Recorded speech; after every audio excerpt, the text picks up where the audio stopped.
ये कहानी उत्तर प्रदेश के ग्रामीण इलाकों में फैली ड्रोन चोर की अफवाह और दहशत पर आधारित है, जिसे एक काल्पनिक साहसी लड़की के माध्यम से बुना गया है। कृपया ध्यान दें कि यह कहानी वास्तविक घटनाओं से प्रेरणा लेकर लिखी गई है, लेकिन इसमें दर्शाए गए चरित्र और घटनाक्रम काल्पनिक हैं। शांति भंग, ड्रोन चोरों का आतंक। रामपुर गांव अपने हरे भरे खेतों और शांत जीवन शैली के लिए जाना जाता था। यहाँ के लोग सरल और मेहनती थे, जिनकी सबसे बड़ी चिंता अच्छी फसल और बच्चों की पढ़ाई होती थी। लेकिन पिछले कुछ महीनों से इस शांत गांव पर एक नया आतंक मंडरा रहा था, ड्रोन चोरों का आतंक। ये सब एक रात शुरू हुआ जब गांव के सबसे अमीर व्यक्ति लाला दीनदयाल के घर में चोरी हुई। चोरों ने बड़ी सफाई से जेवर और नकदी पर हाथ साफ किया और किसी को भनक तक नहीं लगी। अगली सुबह लाला ने पुलिस को सूचना दी, लेकिन पुलिस कोई खास सुराग नहीं ढूंढ पाई। इसके बाद गांव में एक अफवाह आग की तरह फैल गई। किसी ने बताया कि चोरी से ठीक पहले रात के अंधेरे में एक छोटी सी उड़ती हुई चीज, जिस पर लाल हरी बत्तियां जल रही थीं, लाला के घर के ऊपर मंडरा रही थी। गांव के कुछ युवाओं ने बताया कि उन्होंने ऐसी ही चीजें आसपास के गांवों में भी देखी थीं और हर जगह चोरी हुई थी। लोग इसे ड्रोन चोर कहने लगे। यह अफवाह तेजी से दहशत में बदल गई।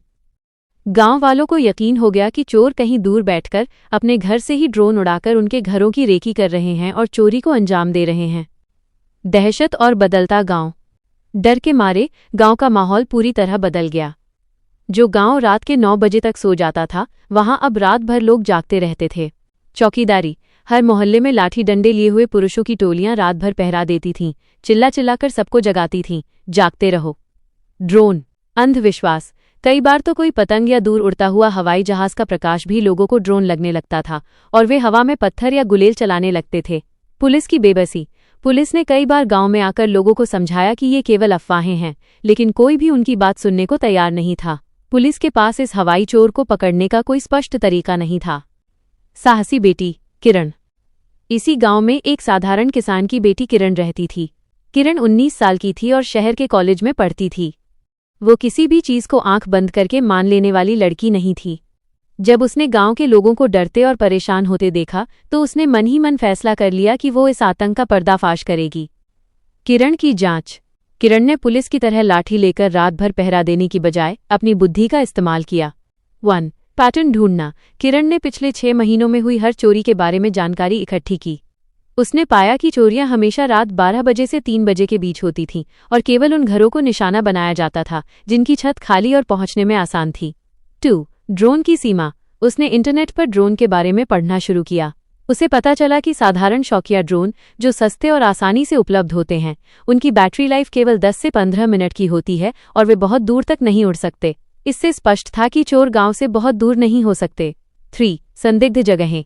गांव के चारों ओर एकमात्र जगह जहां से ड्रोन उड़ाना आसान था और जो गांव से थोड़ी दूरी पर थी, वो थी गांव के बाहरी किनारे पर बनी पुरानी वीरान ईंट भट्ठा, ब्रिक किल्न। यह जगह घनी झाड़ियों और ऊबड़ खाबड़ जमीन से घिरी हुई थी। छिपकर निगरानी। किरण ने अपने सबसे भरोसेमंद दोस्त रमन को अपनी योजना में शामिल किया। एक रात जब गांव के लोग हर बार की तरह आसमान में टॉर्च की रोशनी चमका रहे थे, किरण और रमन चुपके से ईंट भट्ठे के पीछे छिप गए। रात 2 बजे के आसपास उन्हें थोड़ी दूरी पर हल्की सी रोशनी दिखाई दी। रोशनी एक छोटी सी झोपड़ी से आ रही थी, जहां कभी भट्ठे के मजदूर रहते थे। वे और नजदीक गए। वहां उन्होंने देखा 2 नौजवान, जो गांव के नहीं लग रहे थे, एक छोटे से मेज पर बैठे थे। मेज पर एक लैपटॉप, एक रिमोट कंट्रोल और एक छोटा सा ड्रोन रखा था। लैपटॉप पर गांव के एक घर की लाइव फुटेज चल रही थी। उनमें से एक नौजवान, जिसे किरण ने ध्यान से देखा, रमन के दूर के रिश्तेदार का बेटा लग रहा था, जो शहर में रहता था। रंगे हाथों पकड़ना।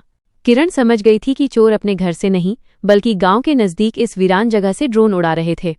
वे ड्रोन से घरों की रेकी करते थे, देखते थे कि कौन जाग रहा है और कहां से घुसना आसान है। फिर वे पैदल या बाइक से गांव में घुसकर चोरी करते थे और जल्द ही वापस लौट आते थे। ड्रोन चोर की अफवाह केवल लोगों को डराने और पुलिस को गुमराह करने के लिए फैलाई गई थी। किरण ने तुरंत अपने मोबाइल से पूरी घटना का एक छोटा सा वीडियो बनाया और साथ ही दोनों चोरों की तस्वीरें भी ले लीं। इसके बाद उसने तुरंत पुलिस के इमरजेंसी नंबर पर फोन किया।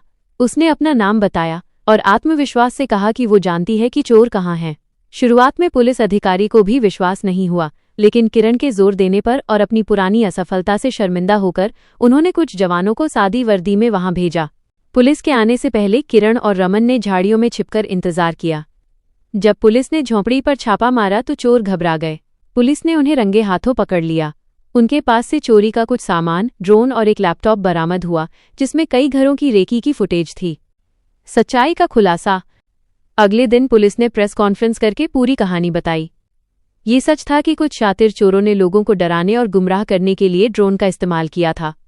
वे ड्रोन को अपने घर से नहीं बल्कि पास की वीरान जगह से उड़ाते थे और फिर अफवाह का फायदा उठाकर चोरी करते थे। किरण की सूझबूझ और बहादुरी ने केवल चोरों को ही नहीं पकड़ा बल्कि गांव के लोगों को एक बड़ी अफवाह और दहशत से भी मुक्ति दिलाई। पूरे गांव में किरण की जय जयकार हुई। पुलिस अधिकारी ने किरण को सम्मानित किया और कहा कि उसकी हिम्मत ने पुलिस के कई महीनों के काम को एक रात में पूरा कर दिया। किरण ने साबित कर दिया कि असली साहस लाठी डंडे में नहीं बल्कि सही समय पर अपनी बुद्धि और विवेक का इस्तेमाल करने में है। रामपुर गांव में फिर से शांति लौट आई और इस बार लोग रात में पहरा देने की बजाय चैन की नींद सोए।